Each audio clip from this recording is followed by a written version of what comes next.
जावा की इस वीडियो में आज हम पढ़ेंगे स्विच स्टेटमेंट के बारे में। फिर उसके बाद मैं आपको कुछ ऐसे पॉइंट्स बताऊंगा जो कि आपको हमेशा याद रखने हैं जब भी आप स्विच स्टेटमेंट बनाओगे। फिर उसके बाद मैं आपको इसका सिंटैक्स समझाऊंगा स्विच स्टेटमेंट का, और लास्ट में आपको एक प्रैक्टिकल करके दिखा दूंगा ताकि आप लोगों की प्रैक्टिकल नॉलेज भी अच्छी हो जाए स्विच स्टेटमेंट पे। तो सबसे पहले स्विच स्टेटमेंट समझ लेते हैं होता क्या है। स्विच स्टेटमेंट क्या होता है, इसमें मल्टीपल केसेस बनाते हैं हम, और एक केस एग्जीक्यूट होगा बेस्ड ऑन द वेरिएबल, जो भी हमारा वेरिएबल होगा विच इज बिंग स्विच, जो कि हमारे वेरिएबल से मैच कर जाएगा केस। ठीक है। अब समझ लेते हैं कुछ की पॉइंट्स जो हमेशा हमें याद रखने हैं स्विच बनाते टाइम, स्विच स्टेटमेंट बनाते टाइम। तो सबसे पहला पॉइंट क्या होता है हमारा, the case variable can be int, short, byte, char और इनुमरेशन। केस वेरिएबल हमारा इंटीजर टाइप का भी हो सकता है, शॉर्ट टाइप का भी हो सकता है, बाइट टाइप का भी हो सकता है। ये सारे डेटा टाइप्स हैं। और इनुमरेशन इनुमरेशन भी एक डेटा टाइप है। और स्ट्रिंग टाइप भी अब सपोर्ट करने लग गया है वर्जन 7 से। Cases can not be duplicate, cases duplicate नहीं बनाए जाएंगे इसमें। स्विच में आप जितने मल्टीपल केसेस बनाओगे जैसे मैंने बताया, लेकिन कोई भी केस आप डुप्लीकेट नहीं बनाओगे इसमें। Default statement is executed when any of the case doesn't match with the value of expression. Default statement कब एग्जीक्यूट होगा, जब हम जितने भी केसेस बनाएंगे उसमें से अब अगर हमारा कंडीशन हमारी मैच नहीं करती, तो उसके बाद हम डिफ़ॉल्ट बना देंगे कि भाई आपके इन जितने भी केसेस बनाए उनमें से आपकी मतलब कंडीशन ट्रू नहीं हुई, तो इसमें हमारा डिफ़ॉल्ट बन जाएगा। ब्रेक स्टेटमेंट वैसे डिफ़ॉल्ट वाला है ऑप्शनल, आप बना भी सकते हो नहीं भी बना सकते, तो ये आपके ऊपर डिपेंड करता है। ब्रेक स्टेटमेंट हम कब बनाते हैं, ब्रेक स्टेटमेंट का यूज़ क्या होता है पहले मैं वो आपको बता देता हूँ। ब्रेक स्टेटमेंट क्यों यूज़ करते हैं स्विच में, ताकि हमारा प्रोग्राम बाहर हो जाए, मतलब प्रोग्राम से हम बाहर निकल जाएँ। ब्रेक का यूज़ यही होता है कि अगर जैसे ये मेरे की कंडीशन ट्रू हो गई, मेरा ब्लॉक ऑफ कोड में मेरी स्टेटमेंट एग्जीक्यूट हो गई, कंडीशन ट्रू हो गई, तो वहीं से मैं बाहर हो जाऊँ, मेरे को आगे वाली स्टेटमेंट मेरी एग्जीक्यूट ना करे, उसी प्रोग्राम को मैं वहीं से बाहर हो जाऊँ। तो इसे ब्रेक लगाना इसलिए भी ज़रूरी होता है। आप नहीं भी यूज़ करोगे, अगर आप नहीं यूज़ करोगे तो उसका डिसएडवांटेज क्या होगा कि आपके जो नीचे जितने भी केसेस होंगे वो सारे एग्ज़ीक्यूट हो जाएँगे। ठीक है? मैं आपको प्रैक्टिकल में अच्छे से समझा दूँगा कि क्या कहने की कोशिश कर रहा हूँ। अगर अभी नहीं भी समझ में आ रहा, कोई दिक्कत नहीं है, जब हम प्रैक्टिकल करेंगे, एक-एक चीज़ मैं आपको अच्छे से क्लियर कर दूँगा ताकि आप लोगों को कोई दिक्कत ना हो। अब while using switch statement we must notice, हम नोटिस करेंगे जो केस एक्सप्रेशन, जो हम सबसे पहले जो स्विच की केस एक्सप्रेशन लिखेंगे ना, will be the same type as the variable. जो हमने वेरिएबल बनाया होगा वो सेम टाइप लिखेंगे केस एक्सप्रेशन में। स्विच जो है सबसे पहले हमारा सिंटैक्स में मैं जब आपको समझाऊंगा तो आपको समझ में आ जाएगा मैं क्या करने की कोशिश कर रहा हूँ। ठीक है। तो अब हम अपने सिंटैक्स को पढ़ लेते हैं।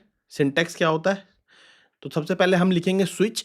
जो ये एक्सप्रेशन होगा ना, मैंने जो अपनी पिछले उसमें बता रहा था, जो ये एक्सप्रेशन होगा इसमें हम अपना वेरिएबल लिखेंगे।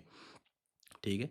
उसके बाद हम ब्रैकेट ओपन करेंगे, फिर केस वैल्यू 1, मैंने जैसे आपको बताया था इसमें केसेस होते हैं, तो केस वैल्यू 1। फिर कोड, ये ब्लॉक ऑफ कोड तभी एग्जीक्यूट करेगा जब हमारा एक्सप्रेशन के साथ हमारी वैल्यू मैच करेगी, वैल्यू 1 की वैल्यू मैच करेगी। अगर ये दोनों मैच कर रहे हैं तभी हमारा ये केस वैल्यू 1 एग्जीक्यूट होगा। और मैंने ब्रेक इसलिए लगा दिया, अगर वैल्यू मैच हो जाए तो यहीं से वो हमारा प्रोग्राम खत्म हो जाए, एंड हो जाए।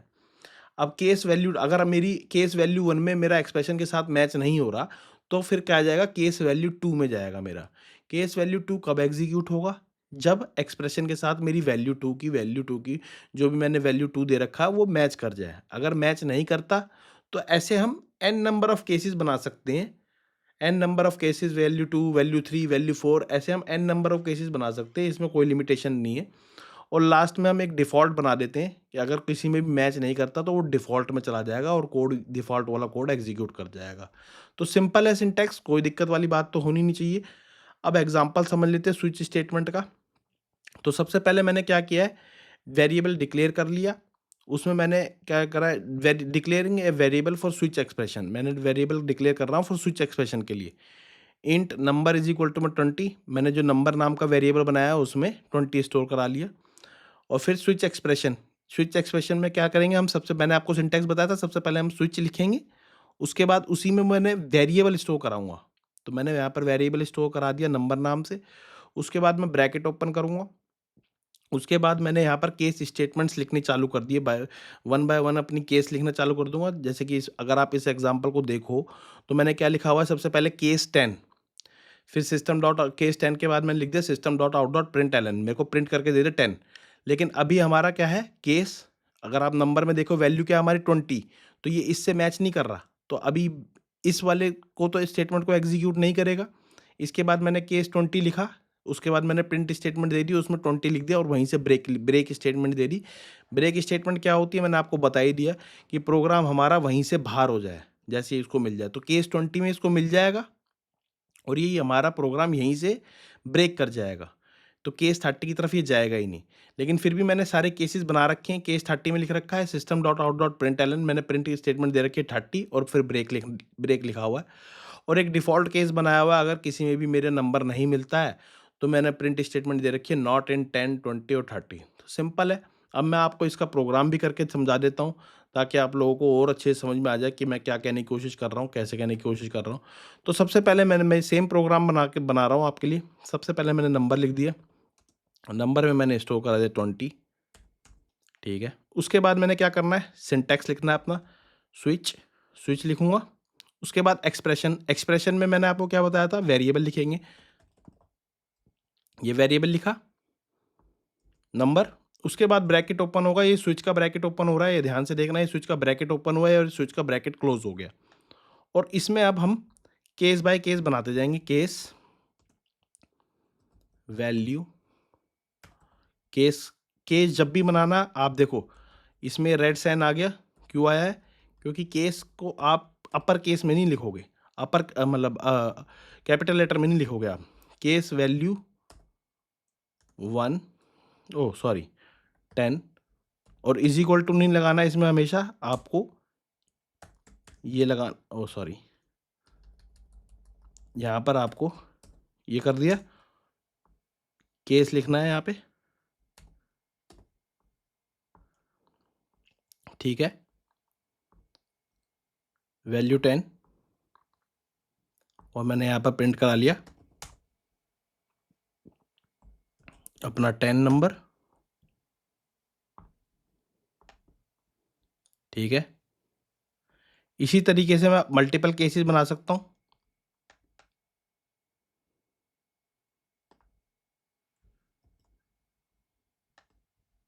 मैं ये कॉपी कर रहा हूँ, कॉपी पेस्ट कर रहा हूँ, वैल्यू नहीं तो केस 10 लिख सकता हूँ, क्योंकि वैल्यू से नहीं होगा, ठीक है। और यहाँ पर मैं 20 लिख देता हूँ सेम,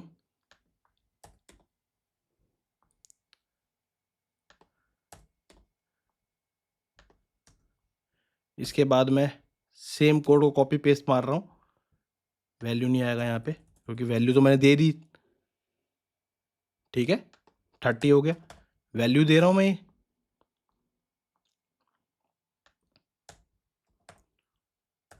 और एक डिफ़ॉल्ट केस बना दूंगा मैं एंड में, अगर मेरा कुछ भी ना मिले तो मैं एक डिफ़ॉल्ट बना दूंगा।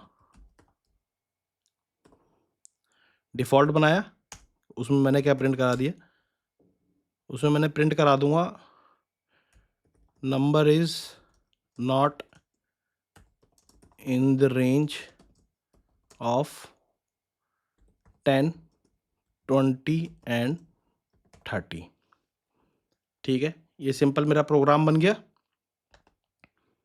अब मैं इसको आपको रन करा के भी दिखा देता हूँ। अब हमारा आउटपुट क्या आना चाहिए, 20 आना चाहिए। देखो यहाँ पर मैंने ब्रेक नहीं लगाया, अभी सबके बाद ब्रेक लगाना ज़रूरी है।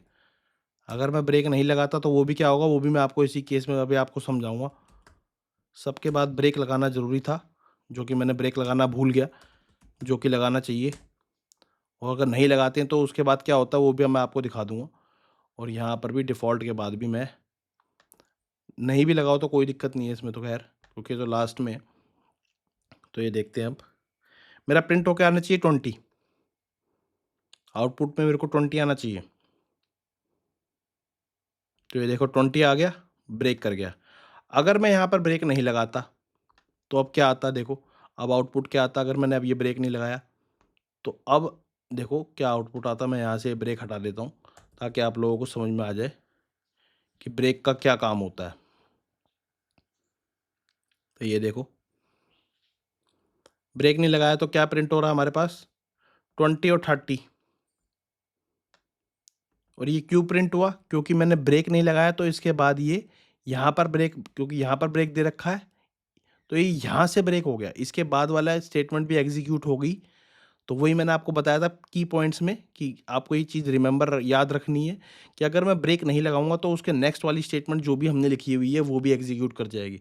और अगर मैं यहाँ पर ये भी नहीं लगाता, जैसे अगर मैं यहाँ पर ब्रेक लगा दिया अभी मैंने, तो ब्रेक का काम यही होता है कि यहीं से वो मेरा प्रोग्राम को ब्रेक कर दे।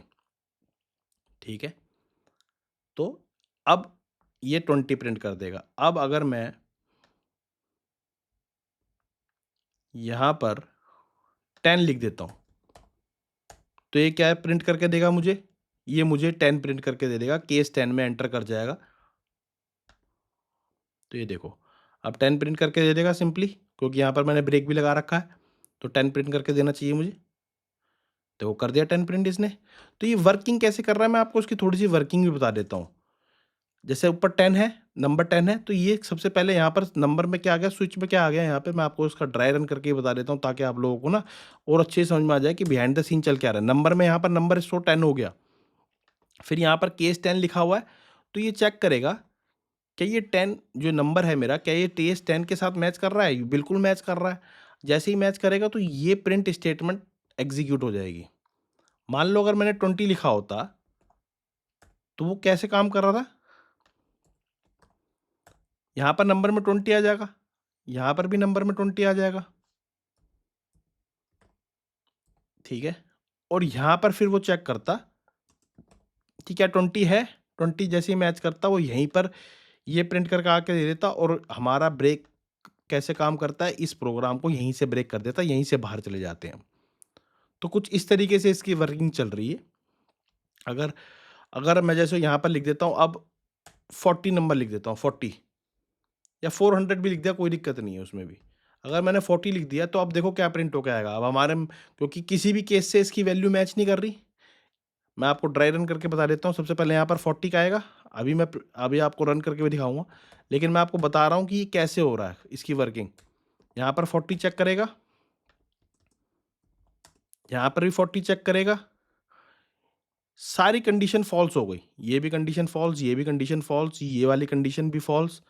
अब क्या करेगा, ये डिफ़ॉल्ट में चेक करेगा, डिफ़ॉल्ट में जाएगा, और डिफ़ॉल्ट में मैंने क्या लिखा हुआ, डिफ़ॉल्ट में यहाँ 40 चेक करेगा, डिफ़ॉल्ट करेगा, और डिफ़ॉल्ट में जो मैंने लिखा हुआ वो बाय डिफ़ॉल्ट प्रिंट हो जाएगा, ये नंबर प्रिंट हो जाएगा, number is not in the range. तो मैं आपको रन करके दिखा देता हूँ, ये वाली स्टेटमेंट प्रिंट होनी चाहिए, number is not in the range of 10, 20 and 30। तो बहुत ही सिंपल चीज़ है, कोई एक्स्ट्रा प्रेशर वाली चीज़ है नहीं। ठीक है, तो आपको अगर वीडियो अच्छी लगी हो तो लाइक कर देना, और अगर चैनल पे नए हो तो यार सब्सक्राइब भी कर देना। थैंक यू गाइज़, मिलते हैं अपनी अगली वीडियो में।